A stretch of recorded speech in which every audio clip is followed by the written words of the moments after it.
Pernahkah kalian merasa bahwa semakin banyak yang kalian miliki, justru semakin jauh kalian dari diri sendiri? Di bulan yang penuh cahaya ini, di bulan Ramadan yang seharusnya membawa kedamaian, aku justru merasa seperti musafir yang tersesat di padang pasir yang luas. Namaku Ririn. Dari balik kaca jendela mobil Alphard yang dingin, aku menatap kemacetan Jakarta yang tak berujung. Di luar sana, orang-orang berbondong-bondong menuju masjid dengan wajah yang penuh harap akan ampunan Tuhan. Sementara aku duduk di atas jok kulit yang mahal, mengenakan mukena sutra berhias kristal seharga jutaan rupiah. Namun hatiku terasa gersang, sekering tanah yang tak pernah tersentuh air wudhu dengan sungguh-sungguh. Aku adalah istri dari Arif, seorang taipan properti yang kedermawanannya di depan kamera selalu menuai pujian. Setiap tahun di bulan suci, rumah kami selalu mengadakan buka puasa bersama anak yatim dan tokoh-tokoh penting. Namun bagiku, semua itu hanyalah panggung sandiwara. Di balik kemegahan itu, aku hanyalah seorang wanita yang merindukan sapaan tulus dari suamiku sendiri. Arif jarang sekali pulang tepat waktu untuk berbuka bersama. Baginya, Ramadan adalah musim bisnis. Saatnya membangun citra lewat sumbangan-sumbangan besar, sementara ia lupa menyumbangkan waktunya untuk menanamkan kedamaian di hatiku. Malam itu, malam ke-21 Ramadan, malam yang sering kita sebut sebagai awal dari malam-malam Lailatul Qadar. Langit Jakarta tidak berbintang seperti biasanya. Seolah semesta ingin mengirimkan teguran.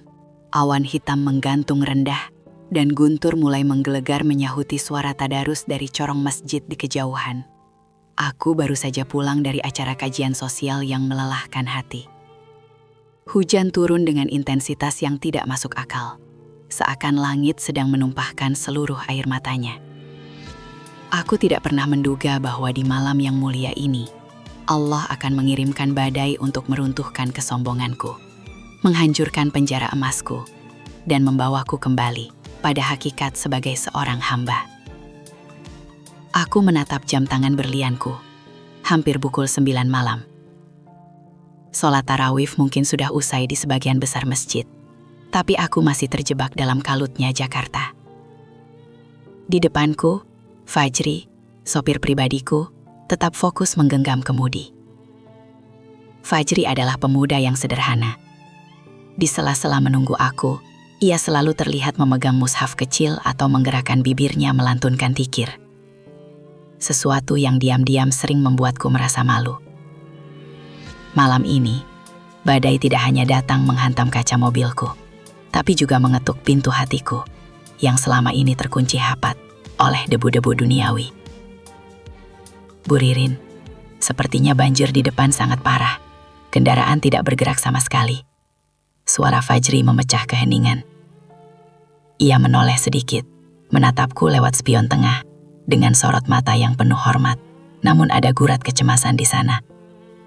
Aku hanya mengangguk lemah. Kuseka embun yang menempel di kaca jendela. Di luar sana, air sudah setinggi ban mobil, menenggelamkan harapan banyak orang untuk segera sampai di rumah dan beristirahat setelah seharian berpuasa.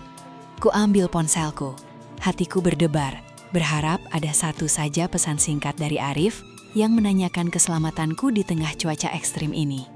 Kutemukan namanya di daftar kontak, lalu ku ketik pesan dengan jemari yang terasa dingin.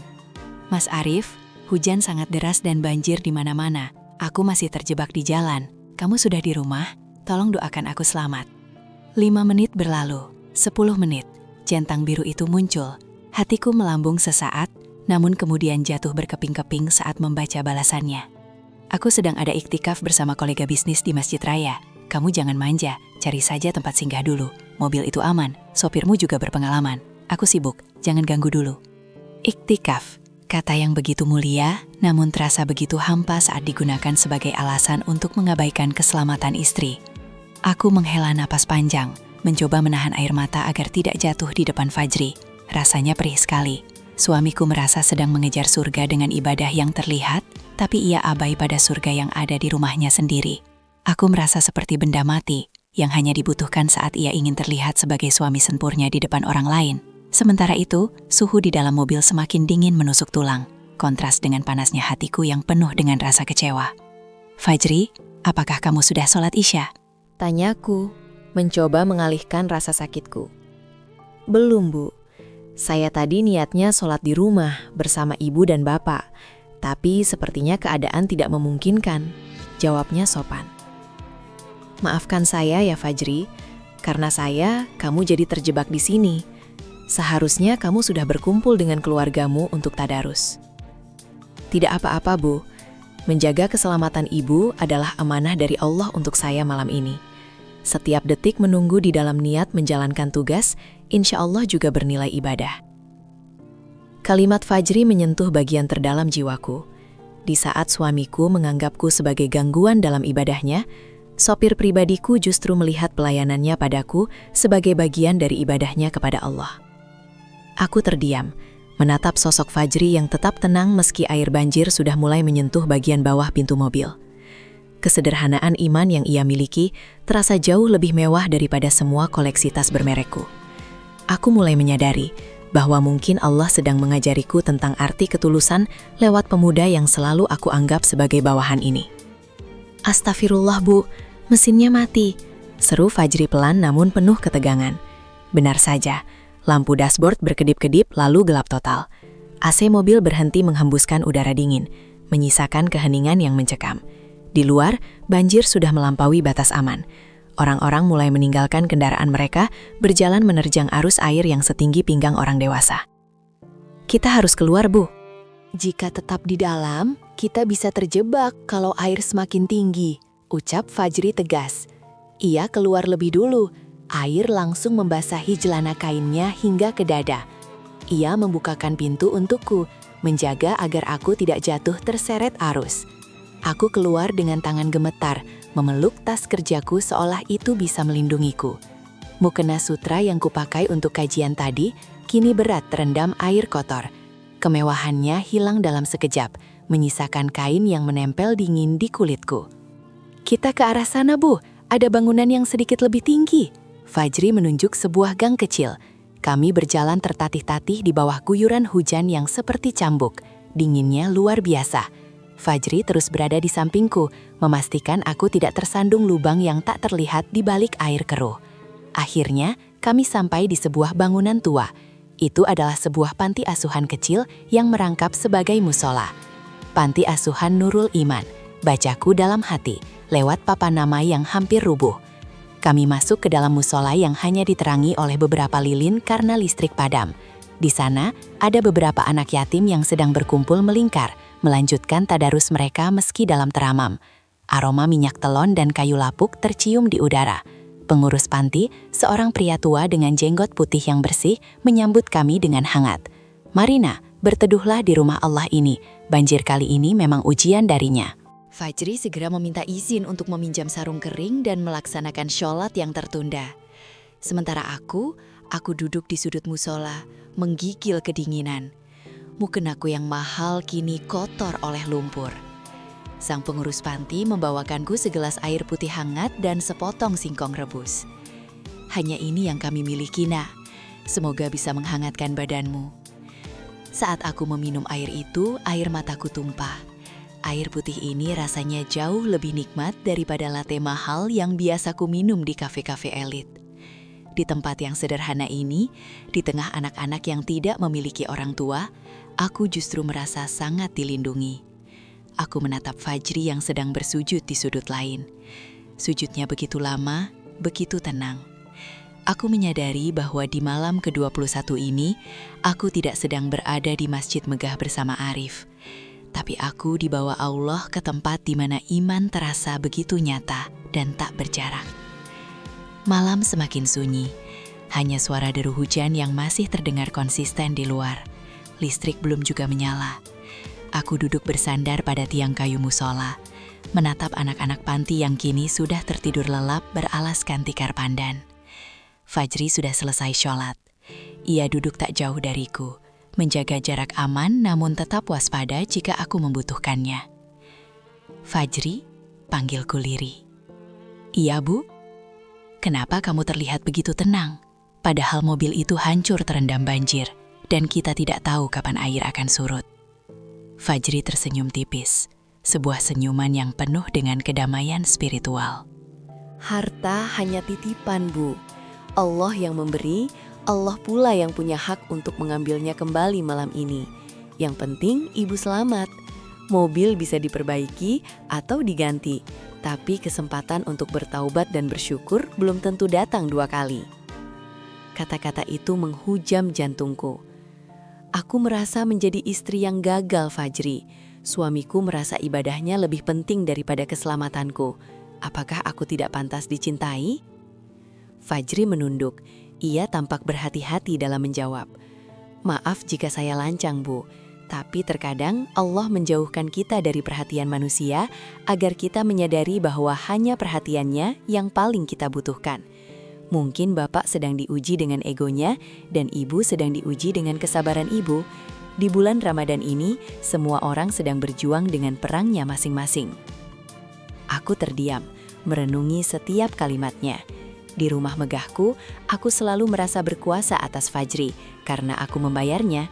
Namun malam ini, di rumah Allah yang sederhana ini, kedudukan kami terbalik. Dialah guruku, dialah yang mengajarkanku makna sabar dan syukur yang sesungguhnya. Aku menatap tas bermerekku yang kini basah kuyup di sampingku. Di dalamnya ada perhiasan dan uang jutaan rupiah. Tapi di sini, semua itu tidak ada gunanya. Uang itu tidak bisa menghentikan hujan, tidak bisa membeli kehangatan, dan tidak bisa menghapus rasa sepi di hatiku. Tiba-tiba, rasa bersalah yang besar menyergapku. Aku ingat betapa seringnya aku mengeluh tentang hal-hal sepele. Aku mengeluh jika makanan buka puasaku tidak sesuai selera. Aku marah jika Arif lupa membelikan hadiah lebaran yang kuinginkan. Padahal, anak-anak yatim di depanku ini tetap tersenyum, meski sahur dan buka mereka hanya dengan menu seadanya. Aku merasa malu pada Allah. Aku merasa malu pada kesombonganku sendiri selama ini. Fajri, ajari aku. Ucapku terbata-bata. Ajari apa, Bu? Ajari aku bagaimana cara memiliki ketenangan sepertimu. Bagaimana cara melihat Allah di tengah badai seperti ini. Fajri mengambil mushaf kecilnya yang tadi ia kantongi. Cukup ingat satu hal saja, Bu. La tahzan. Innallaha ma'ana. Jangan bersedih, sesungguhnya Allah bersama kita. Bahkan di tempat terkecil ini, Dia melihat setiap tetes air mata ibu. Malam itu, di bawah temaram lilin, aku tidak lagi merasa sebagai nyonya besar. Aku merasa sebagai hamba yang sangat fakir di hadapan penciptaku. Aku menyadari bahwa aku selama ini mengejar cinta manusia yang fana, sampai melupakan cinta sejati yang selalu menungguku dalam setiap hamparan sajadah. Pukul 3 pagi, waktu sahur telah tiba. Namun suasana damai di musola mendadak pecah oleh suara deru mesin mobil besar dan lampu sorot yang menembus jendela.